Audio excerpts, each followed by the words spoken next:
절망은 나를 단련시키고 희망은 나를 움직인다.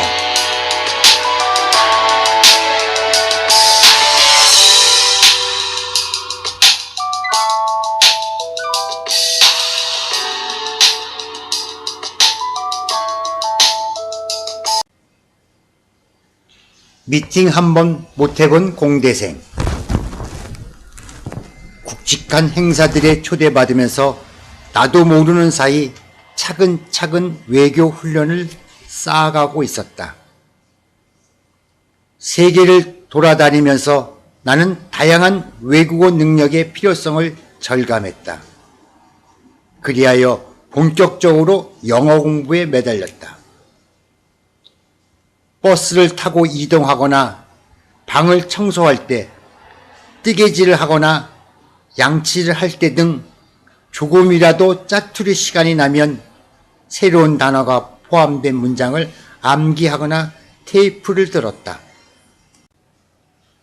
어니스트 해밍웨이, 윌리엄 셰익스피어, 탈무드 등 유명한 명작들을 원서로 읽을 만큼 영어가 익숙해진 뒤에야 비로소 어느 정도 영어에 대한 갈증이 해소되는 느낌이었다. 영어에 자신감이 붙자 프랑스어와 스페인어까지 그 영역을 넓혔다. 다른 나라 언어를 익힌다는 것은 그만큼 내가 만날 수 있는 세상이 넓어진다는 의미였다. 언어는 내 삶의 질을 높여주는 수단이었다. 다른 나라 말을 구사할 수 있다는 성취감은 생각보다 컸다. 책을 통해 모르는 것을 알아가는 만족감은 맛있는 음식이나 새 옷을 주는 느낌과는 다른 차원의 행복이었다. 나는 점점 공부벌레 여대생이 되어갔다. 내 또래 여대생들은 강의가 끝난 뒤 335 어울려 음악 감상실이나 영화관에 드나들며 다양한 관심사를 놓고 이야기를 나누는 등 대학 시절의 낭만을 즐겼다. 대부분 가정교사 아르바이트를 하던 친구들은 자기가 가르치는 학생을 비교하면서 재미있는 이야기를 쏟아내곤 했다. 솔직히 가끔은 그런 자유가 부럽기도 했지만 자유가 제한된 생활을 받아들여야 했던 나는 지식을 쌓는 일에 새로운 만족을 느꼈다. 평범한 대학 생활이 지나고 있었다. 내 뜻대로 서강대학교 전자공학과를 간 것은 후회 없는 선택이었지만 공부는 만만치가 않았다. 전자공학과에 가기 위해 문과에서 이과로 바뀌었기 때문에 수학을 비롯해서 공부할 것이 남들보다 더 많았다. 친구들과 봄 햇살을 맞으며 꽃 구경을 하고 같이 몰려다니긴 했지만 내가 가장 몰두할 수 있는 시간은 바로 수업 시간이었다.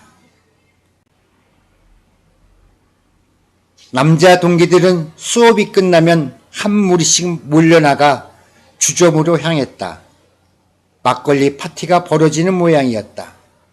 가끔은 그런 생활이 궁금하기도 했지만 나는 남자애들 사이에서 혼자 끼어서 막걸리를 마실 만큼 대범하지는 못했다.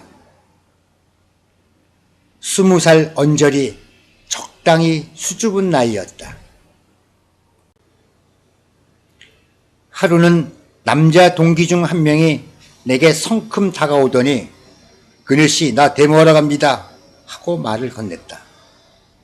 잠시 뒤 그 친구의 등에 대고 무슨 이유로 데모하는 건데요? 하고 물었다. 그 남자친구는 뒤를 돌아보더니 씩 웃으면서 몸 좀 풀려고요 하면서 사라졌다.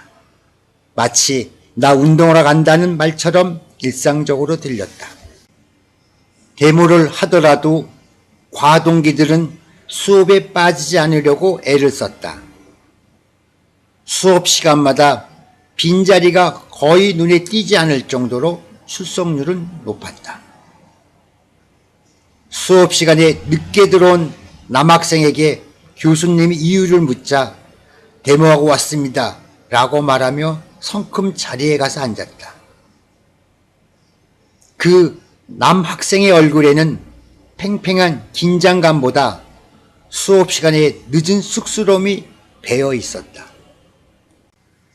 나는 점점 학과 공부에 매달렸다.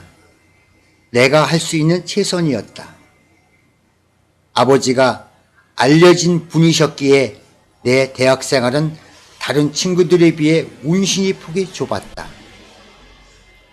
혹시 내가 실수라도 한다면 부모님 얼굴에 누가 될지 모른다는 걱정으로 항상 긴장하며 지내는 것이 습관처럼 되어 있었다. 흔한 미팅 한번 나가지도 못했고 친구들과 어울려 밤 늦게까지 거리를 돌아다닌 적도 없다. 내 행동 하나하나에 책임을 져야 할 나이였다.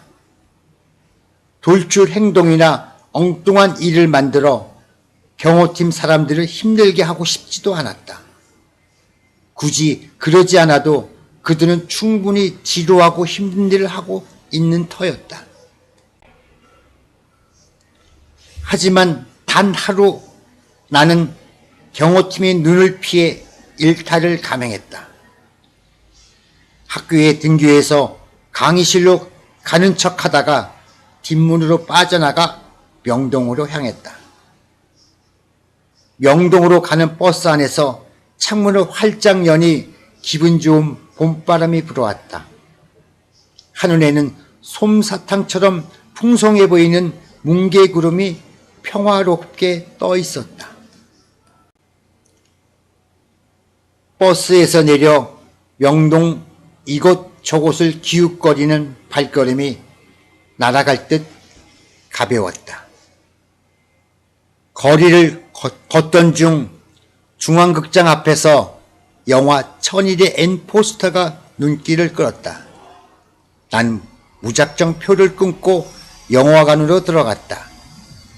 평일 오전이라 사람이 거의 없었다. 나까지 3사람 정도 앉아 마치 개인 전용 영화관처럼 영화를 감상했다. 영화는 16세기 투도 왕조의 국왕인 헨리 8세와 왕후 앤 볼린 이야기를 담고 있었다.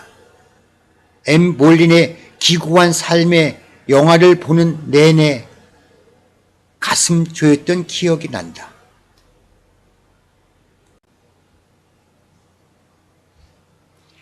영화를 보고 나와서 명동 거리를 걸으며 봄날의 기운을 만끽했다.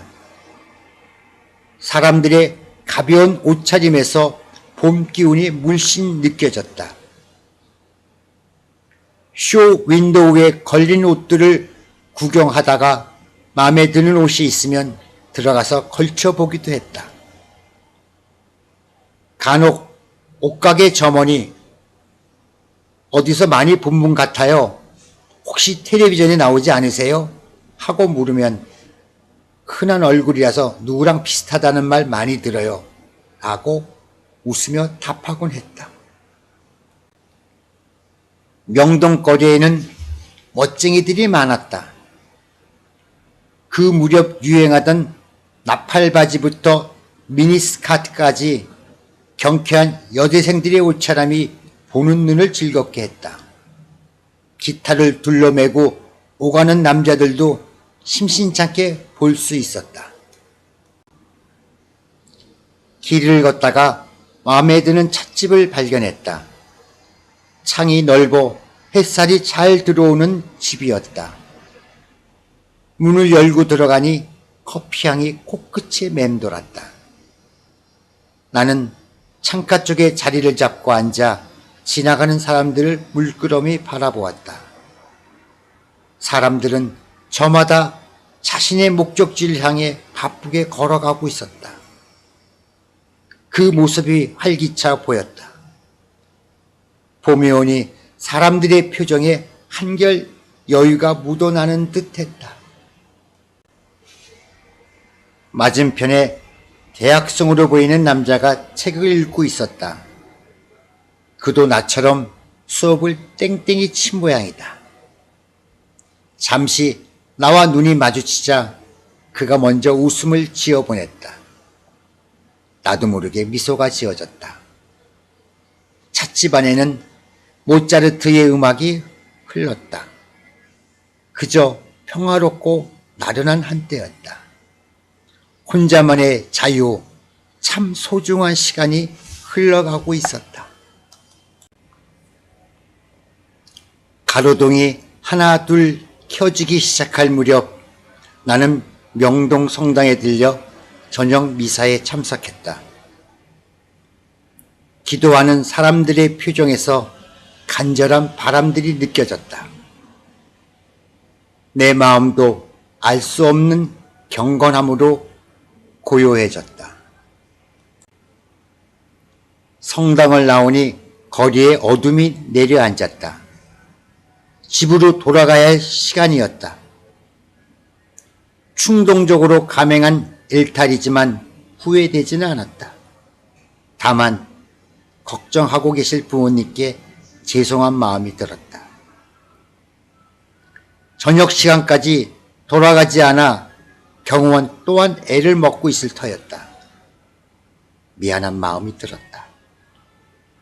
꾸중을 들을 각오로 집으로 들어갔는데 의외로 부모님은 담담한 표정이셨다.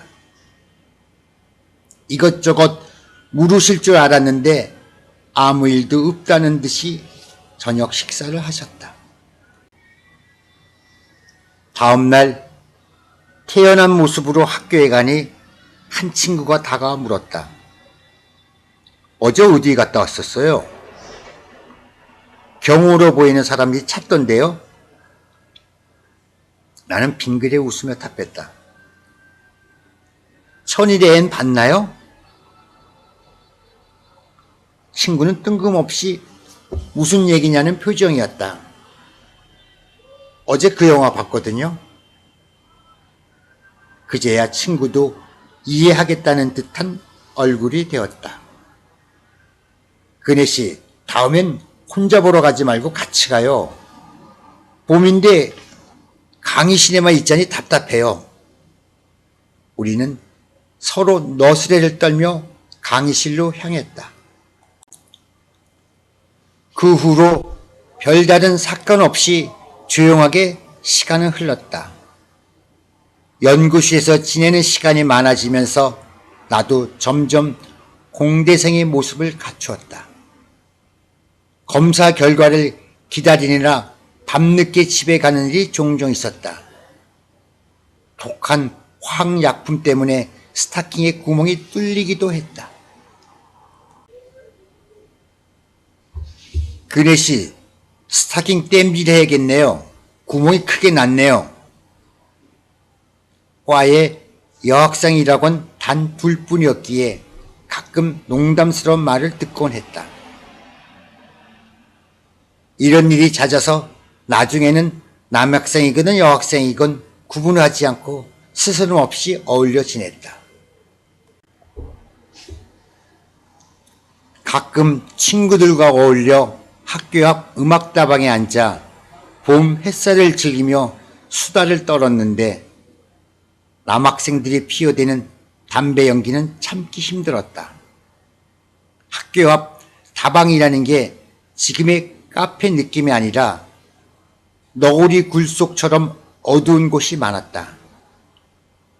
주로 김추자, 신중현, 송창식의 음악이 흘러나왔고 가끔 장발의 남자가 통기타를 치며 구슬픈 노래를 불렀다.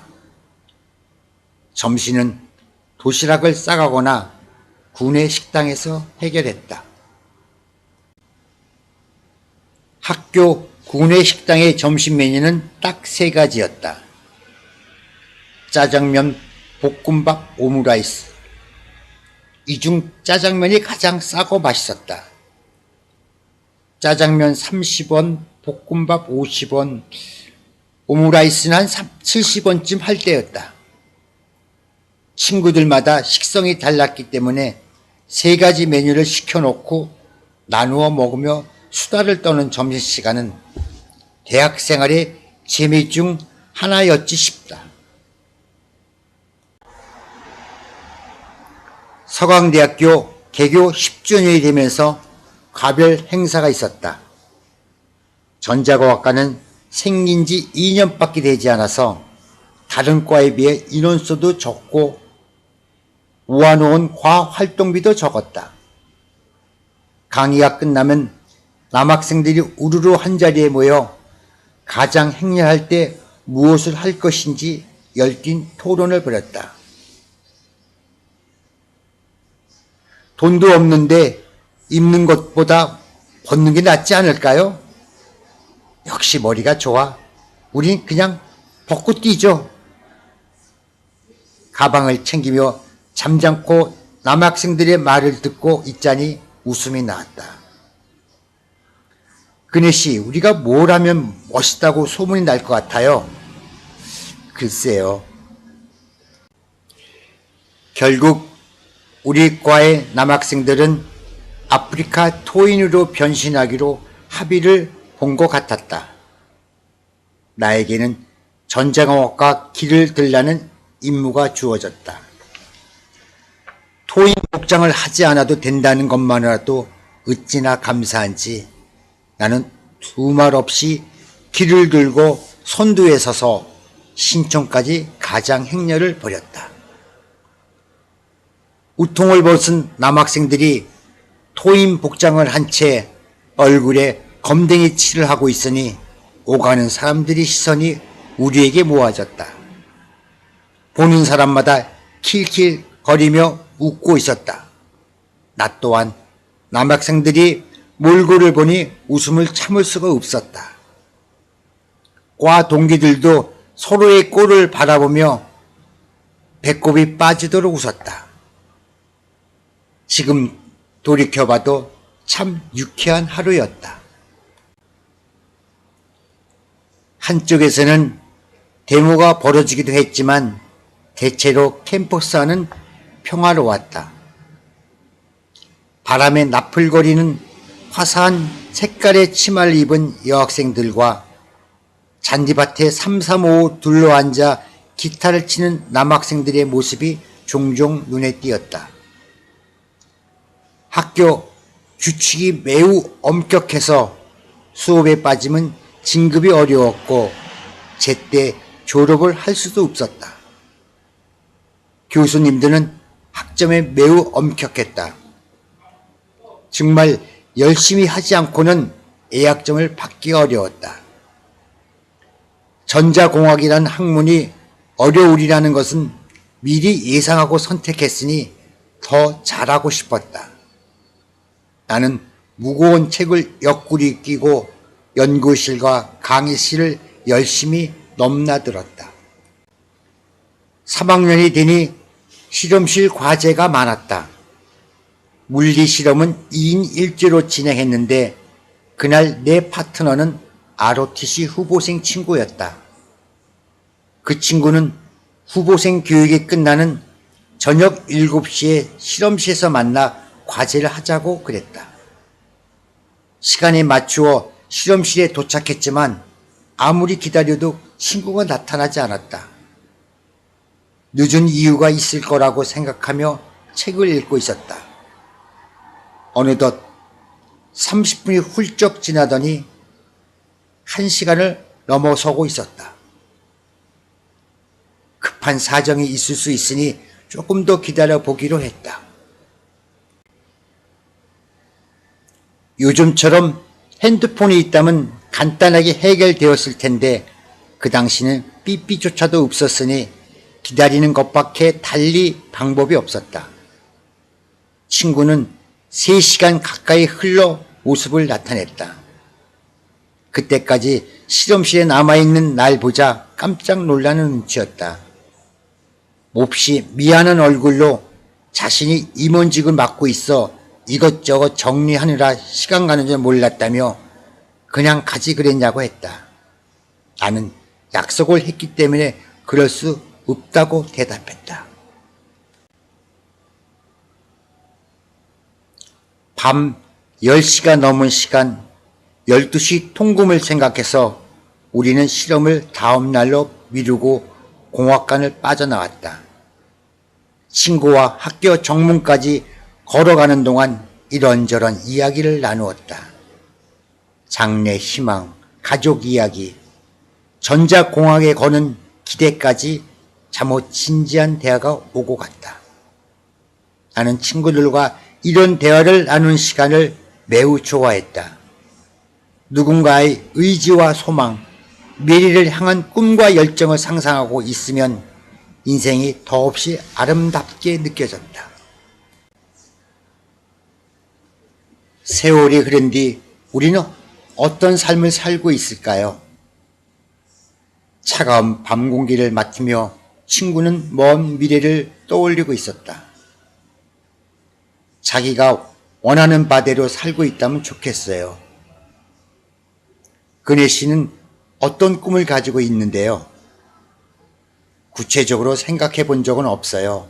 다만 꾸준히 공부해서 학자나 연구원이 되었으면 좋겠어요.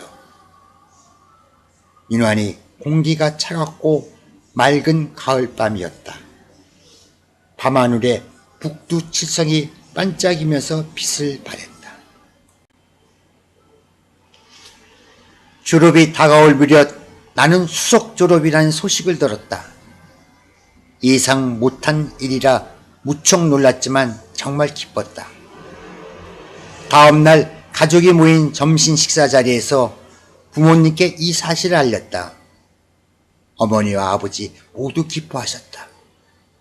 그날 오후 아버지 직무실 복도에서 비서실장을 만났는데 축하 인사를 받았다.